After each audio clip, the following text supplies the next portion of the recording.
మీ అందరికీ నా వైపు నుంచి శుభాకాంక్షలు అభినందనలు తెలియపరుస్తున్నాను.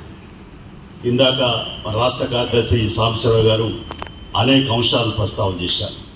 మన దేశానికి స్వాతంత్రం వచ్చి 78 ఏళ్ళు గడిచాయి.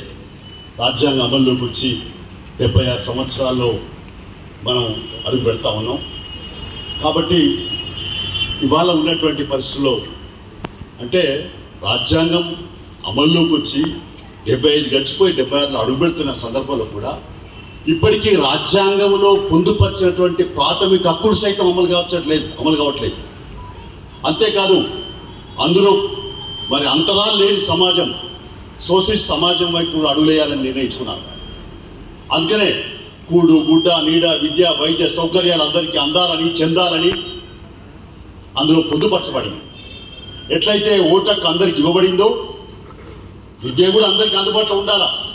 అందరికీ ఇళ్ల స్థలాలు ఇల్లు కట్టించాల్సిన బాధ్యత ప్రభుత్వాలదే. వైద్యం అందుబాటులో ఉంచాలా, ఉపాధి అవకాశాలు ఏర్పాటు చేయాలా. ఇవన్నీ మర్చిపోయారు. ఇలా ప్రశ్నించే గొంతుకలు మాత్రం ఒక్కేస్తాను. ఇందాక సాంబశివరావు గారు చెప్పినట్టుగా కమ్యూనిస్టులు కానీ నక్సలైట్లు కానీ ఎవరైనా కానివ్వండి, మార్క్స్ లెనిన్ సిద్ధాంత పునాదుల మీద పనిచేసేటువంటి అనేక శక్తులు, వ్యక్తులు, ఈ సంస్థలు ఇవన్నీ కూడా దేని కొరకు చేస్తున్నాయి? మానవాళి భవిష్యత్తు కొరకు, మనుగడ కొరకి, ఒక మనిషిని ఇంకో మనిషి దోపిడీ చేయనటువంటి వ్యవస్థ కొరకి, అంతరాలు లేని సమాజం కొరకి, సంపద అందరికి చెందాలనేటువంటి దాని మీద రకరకాలుగా మరి చట్టాలను ఉపయోగించి అవసరమైన పద్ధతులలో అణచివేతం చేసి మరి ఈ నక్సలైట్ సిద్ధాంతాన్ని మొత్తం తుంచేస్తామని చెప్తే ఈ మధ్య కూడా చెప్పాం, వామపక్ష భావజాలాన్ని ఎవరు ఎన్కౌంటర్ చేయగలరు, ఇది అసాధ్యము.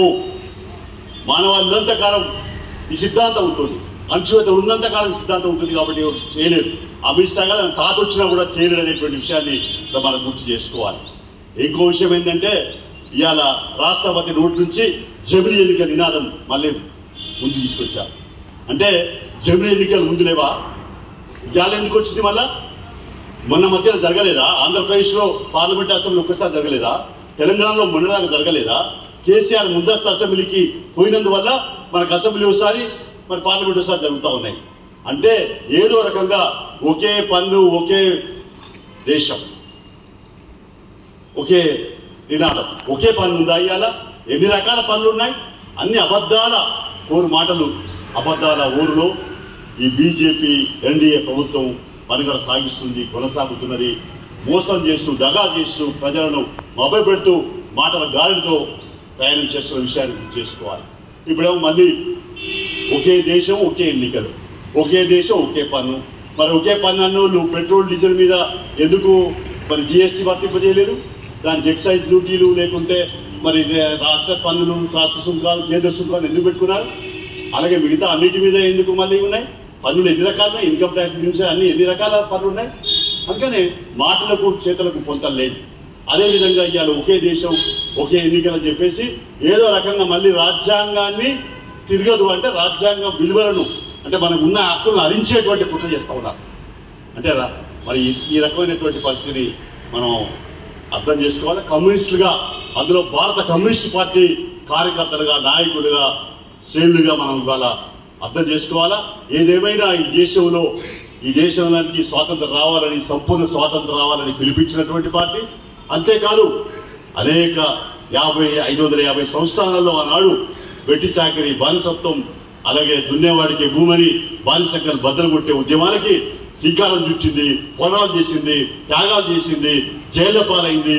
మన సిపిఐ నాయకత్వం, మన కార్యకర్తలు, మన ప్రజలు అనేక మరి ఇబ్బందుల పాలైనటువంటి లేదా కష్ట నష్టాలకు గురైనటువంటి ప్రాణాలు అర్పించిన చరిత్ర సిపిఐకి ఉన్నది.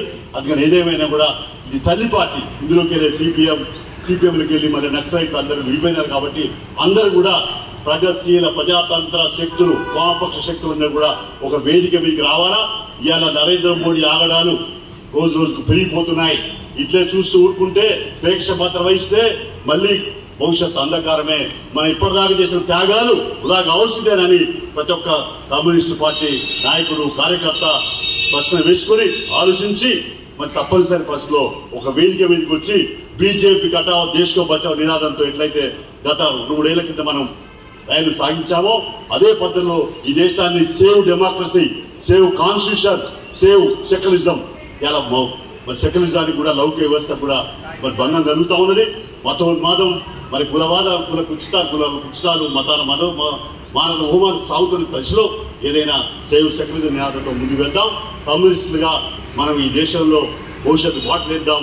ఈ దేశంలో మనకి ఎప్పుడైతే విరామం ఉంటుందంటే ఈ దేశానికి మరి ఏదైతే ఉందో మరి సామ్యవాదం, వర్గరహిత సమాజం వచ్చేదాకా కూడా మనం విశ్రమించకుండా మరి నిరంతరంగా ఉద్యమిద్దాం, ప్రజలు గద్దాం, ప్రజలు సమీకరిద్దాం.